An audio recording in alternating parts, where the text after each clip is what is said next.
Hello, everyone, and welcome to the Learn English 365 podcast. We're so happy you're here with us today. If you're new, make sure to hit that subscribe button and turn on notifications so you never miss an episode. And if you're enjoying what you hear, give us a thumbs up and share the video with your friends. It really helps us grow. Absolutely. One of the best ways to improve your English is simply by listening every day. The more you hear natural conversations like this, the easier it becomes to understand and speak. So grab your headphones, relax, and let's get started. Hey, James, how are you doing today? I'm great, thanks. A bit tired, though. I was up late watching that documentary about ocean plastic. How about you? How's your morning been? Oh, same here. I actually woke up early to take my dog for a walk before the heat kicked in. It's already 28 degrees outside, and it's not even noon. I swear the summers are getting hotter every year. Tell me about it. Yesterday, I tried cycling to the office, and I was sweating buckets by the time I got there. Remember when we used to complain about rain all the time? Now, I almost miss those gray, cloudy days. Haha, right? My little nephew asked me the other day why the sky looks so hazy in the afternoons. I didn't know how to explain air quality to a 7-year-old. Anyway, what did you end up doing last night after the documentary?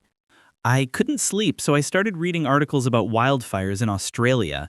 They're happening earlier this year than usual. My cousin lives in Sydney, and she sent photos. The smoke was so thick you couldn't see the harbor bridge. That's scary. My sister in California went through the same thing last summer.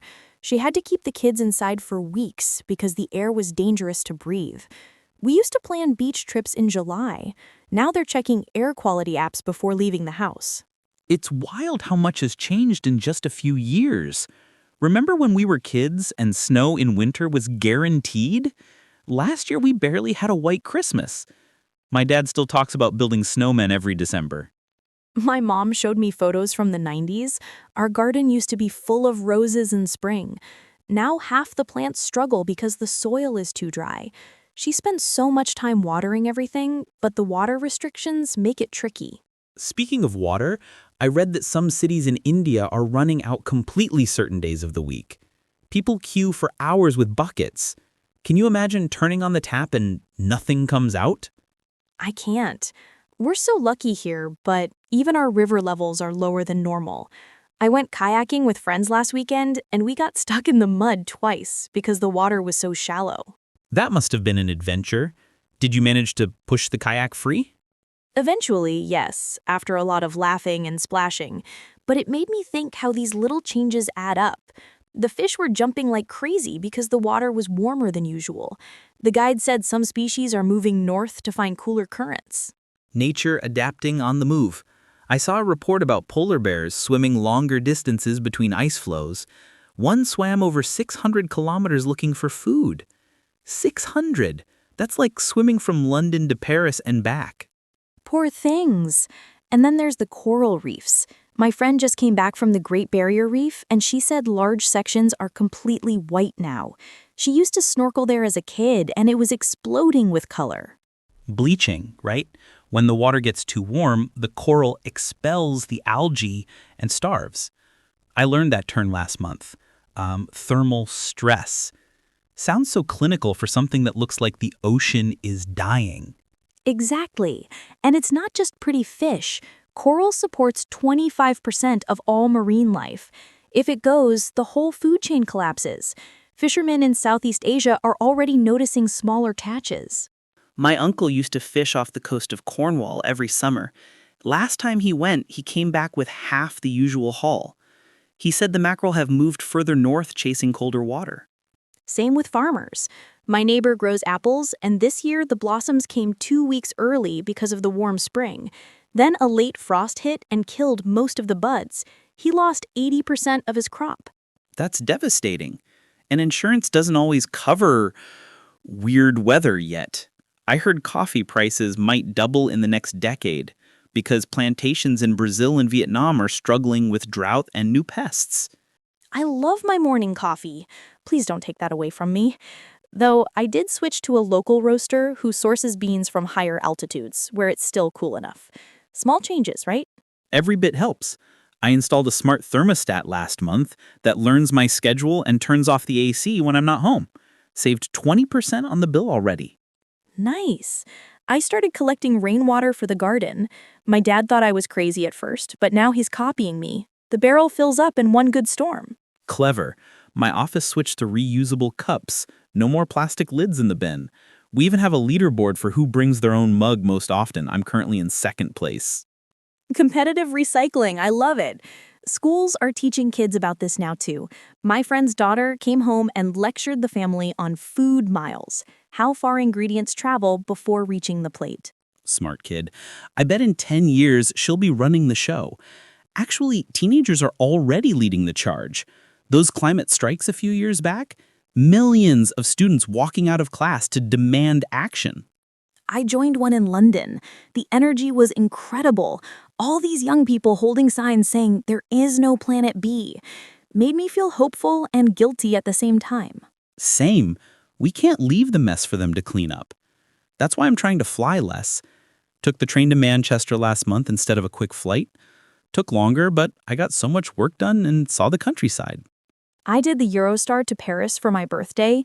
Door to door, it was almost the same time as flying once you count security and baggage claim. Plus, croissants at the station, win-win. Sold. Next time I'll book the train.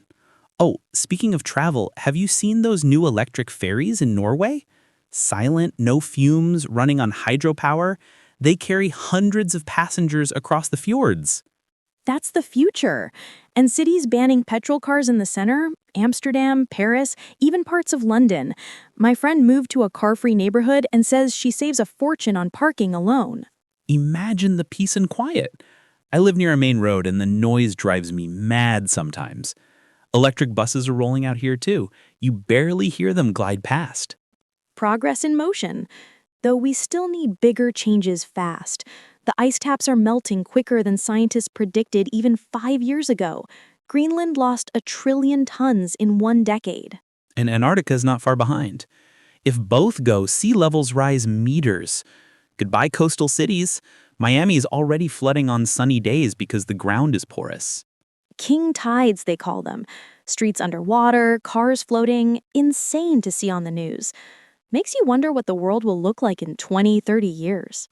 Hopefully greener if we act now. Solar panels are cheaper than ever. My neighbor covered his whole roof and sells extra power back to the grid. Gets a check every month. Same with wind turbines offshore. The UK just approved the world's largest wind farm, enough to power millions of homes. And the turbines are so big now, one rotation can power a house for a day. Technology moving fast. Batteries too. Electric cars can charge in 15 minutes and go 500 kilometers. My cousin traded in her diesel for one and says it's the smoothest drive ever. I test drove one last week. The silence is eerie at first, then addictive. No engine roar, just the hum of the road, and 0 tailpipe emissions. Win for the lungs and the planet.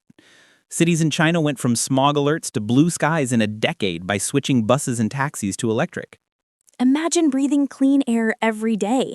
We take it for granted until it's gone.